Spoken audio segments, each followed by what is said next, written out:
Tổng quan về skill cơ bản của Sorceress trong Meridian XL. Trong video này, mình sẽ giới thiệu về các skill cơ bản của Sorceress trong Meridian XL.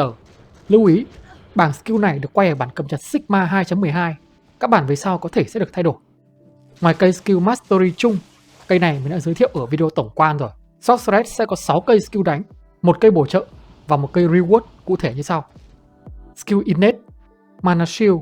Đây là Innate skill của Sorceress, có tác dụng giảm bớt một phần đòn đánh mà bạn phải nhận và chuyển sang mana. Trước khi bạn dính đòn của quái thì nó sẽ trừ một phần bên mana của bạn trước, sau đó mới tính trừ vào máu. Cây Arcane. Đây là cây đánh mà bạn cần rất nhiều energy và mana. Immersion. Đây là skill đánh ra sát thương feedback dạng physical, dựa theo số mana đã mất đi của bạn. Bạn càng mất đi nhiều mana thì nó càng mạnh và ngược lại. Bạn hãy nhìn số sát thương theo bình mana nhé, càng cạn mana nó càng khỏe. Arcane Torrent. Đây là skill sẽ đánh ra sát thương physical và magic.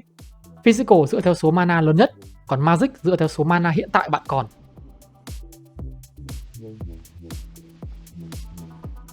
Raven Familiar. Cái này sẽ gọi ra một con quạ đánh cùng bạn, tăng energy, cast speed và cứ cộng 4 điểm bạn sẽ được tăng một skill. Hầu như ai chơi các cây khác cũng đều phải cộng điểm vào cái này. Superposition. Đây là skill teleport một khoảng ngắn. Cooldown sẽ giảm theo số energy.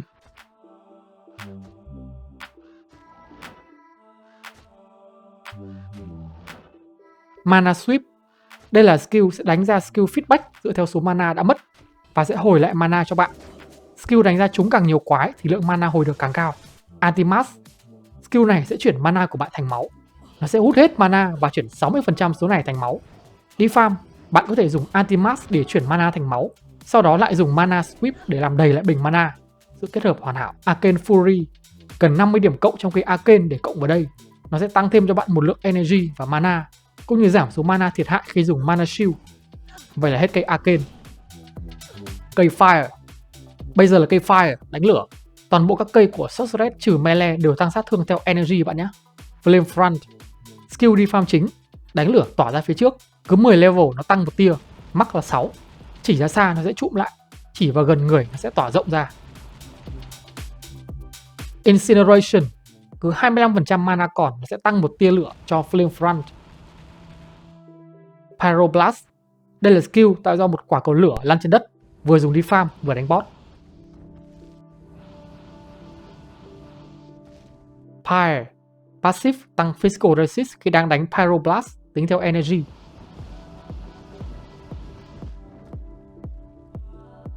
Flame Strike. Đây là skill đánh boss, gọi một cột lửa từ trên trời xuống.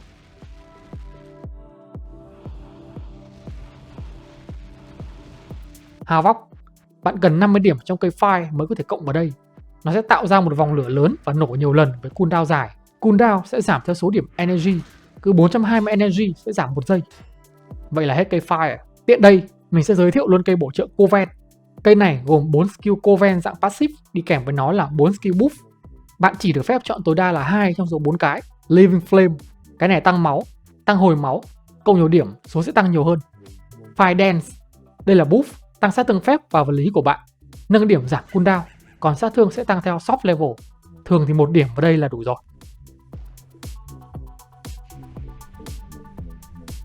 Warp Armor. Passive tăng avoid, tăng thủ cho bạn. Nova Charge. Buff tăng energy dựa theo số điểm cộng vào dexterity và giật xét với sát thương tính tới điểm spell cao nhất của bạn. Mình sẽ nói tiếp về cây Coven này phía sau. Bây giờ sẽ đến cây Lightning, tức là set. Cây Lightning, Fog Lightning. Skill farm này đánh ra một lưới set, tăng số tia mỗi 6 level. Cứ mỗi 100 energy trên 1500 nó sẽ cộng thêm 1% sát thương nữa. Thunderstone. Đây là skill đánh boss, sẽ ném ra những viên sét tròn, ở gần sẽ ném chính xác hơn. Eye of the Storm. Passive của Thunderstone. Nâng cái này, bạn sẽ giảm thời gian trúng độc, tăng mắc kháng sét, hồi máu mỗi khi đánh Thunderstone. Tempest. Một skill farm khác, giật xét vào quái nhưng tính theo số lượng quái. Cứ 10 skill level nó tăng thêm 1 tia. Tính theo số lượng quái nên nếu màn hình bạn không có quái thì nó sẽ không đánh ra tia nào cả. Nhưng khi quái đông nó sẽ farm rất hiệu quả. Mind Spark. Nâng cái này, số tia tối đa sẽ tăng theo chỉ số energy. Càng cộng nhiều thì yêu cầu về energy càng giảm. Entanglement. Cái này cần 50 điểm trong cây Lightning mới nâng được. Nếu bạn đã cộng vào Mana Sweep của cây Arcane sẽ không tăng được vào đây. Nâng điểm này bạn sẽ tăng avoid, cast speed, tốc độ di chuyển sau khi dùng skill superposition, và quan trọng nhất là nếu bạn nâng đủ energy, cooldown của superposition sẽ về 0. Khi đó Sorceress có thể teleport thoải mái mà không phải đợi.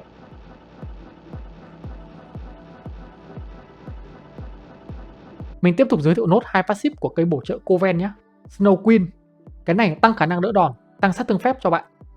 Ice Elementals, gọi ra những con đệ băng tuyết đánh của bạn, tăng thủ, tăng 5% mắc kháng băng, cũng như lấy một nửa chỉ số sát thương minion để tăng sát thương băng. Vengeful Power, cái này tăng máu, tăng physical resist cho bạn, cộng 10 điểm bạn có ngay 20% physical resist. Hive, búp này sẽ tạo ra những đám mây độc, đánh độc mỗi 2 giây, tăng sát thương nhận được từ skill Ultimate Witch Blood. Bây giờ là cây Cold, đây là cây phép nhưng đánh cận chiến. Frigid Nova, skill này sẽ tỏa ra những vòng tròn băng từ từ lan rộng, sát thương tăng theo energy. Crystalline Barrier, đây là búp bảo vệ, bạn phải sử dụng Scepter hoặc Orb, tức là gậy trượng hoặc các loại gậy một tay của Sorceress mới dùng được. Nó sẽ giảm sát thương physical và magic bạn phải nhận. Tuy nhiên cũng sẽ giảm sát thương phép của 3 nguyên tố còn lại để bạn chỉ tập trung vào Cold mà thôi. Glacial Torrent, đây là skill đánh boss, cũng yêu cầu phải dùng trượng hoặc Orb, sát thương tăng theo energy.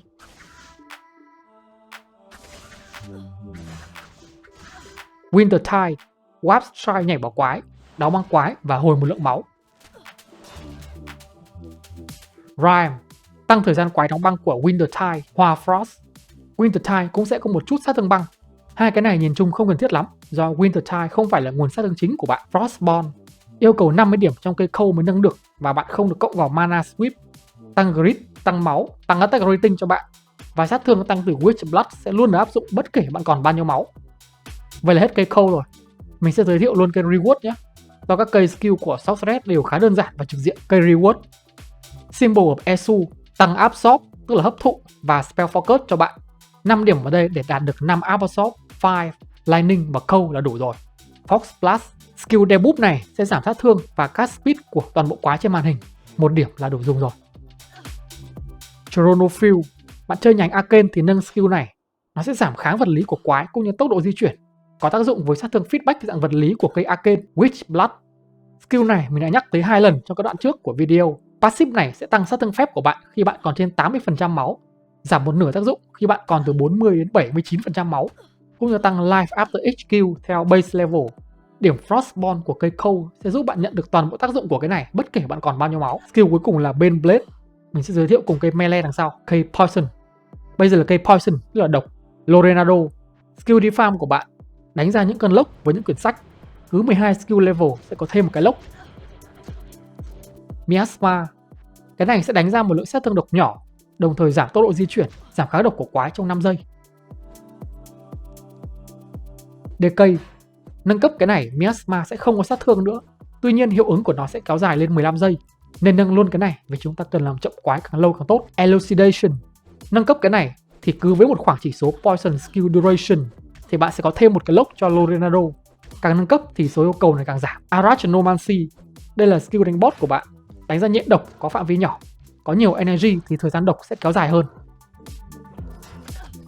Blight, yêu cầu 50 điểm trong cây Poison mới nâng được, và bạn không được phép cộng vào Mana Sweep. Nó sẽ tăng tốc độ di chuyển và sẽ tăng độc tính ra số energy của bạn. Vậy là hết cây Poison rồi. Cây Melee, bây giờ là cây Melee cận chiến. Cây duy nhất trong các cây skill của Sorceress không tăng theo energy là đây, nó sẽ tăng theo Dexterity. Mooncold, búp cộng máu cho bạn khi đánh cận chiến, tăng sát thương vật lý cho vũ khí. Bladestorm, đây là skill defam của bạn, yêu cầu phải cầm gậy phép, gậy orb của Sorceress hoặc là kiếm mới dùng được. Còn vớt một phần sát thương vật lý sang magic, đồng thời cũng cộng thêm một lượng sát thương magic nữa. Hai nhánh trái và phải là hai hướng bạn có thể đi. Bên trái là vũ khí vật lý, bên phải là vũ khí innate nguyên tố. Determination, dùng cho vũ khí vật lý, khóa các skill tầm xa, tăng thủ của bạn theo một phần sát thương vật lý. Fatal Focus, tăng Deadly Strike nhưng sẽ giảm khả năng đỡ đòn bằng khiên của bạn. Primordial Might, dùng cho vũ khí innate, khi đó tác dụng tăng sát thương vật lý của Mooncold sẽ không có tác dụng. Thay vào đó một phần chỉ số tăng này sẽ tăng sát thương innate nguyên tố cho bạn. Cold Blood, nâng skill này thì mỗi lần bạn dùng Bladestorm với cái kiếm Crystal Sword cũng sẽ đánh ra thêm một skill dạng băng nữa là Glacial Burst. Skill này sẽ chuyển các sát thương lửa và sét nếu có trong vũ khí của bạn thành sát thương băng. Fusilade, skill này sẽ đánh ra những thanh kiếm đuổi theo quái, cũng yêu cầu các vũ khí giống như Bladestorm. Thêm một phần Dexterity của bạn làm sát thương Magic, càng cộng nhiều thì số này càng tăng. Arcane Sustenance. Nâng cấp cái này thì mana khi dùng Mana Shield sẽ mất ít hơn khi trúng đòn, cũng như hồi mana cho bạn khi đánh cận chiến. Premonition. Passive tăng khả năng đỡ đòn bằng khiên khi skill Fusilade đang đánh. Khi chơi đường này thì trong tab Reward bạn sẽ nâng skill Baneblade. Đây là skill buff có thể bật và tắt được, tăng sát thương cho các loại vũ khí bạn có, tăng máu, tăng thủ, tăng tốc độ đỡ đòn bằng khiên. Vậy là mình đã điểm có hết các skill của Sorceress. Hẹn gặp lại các bạn ở các video khác nhé.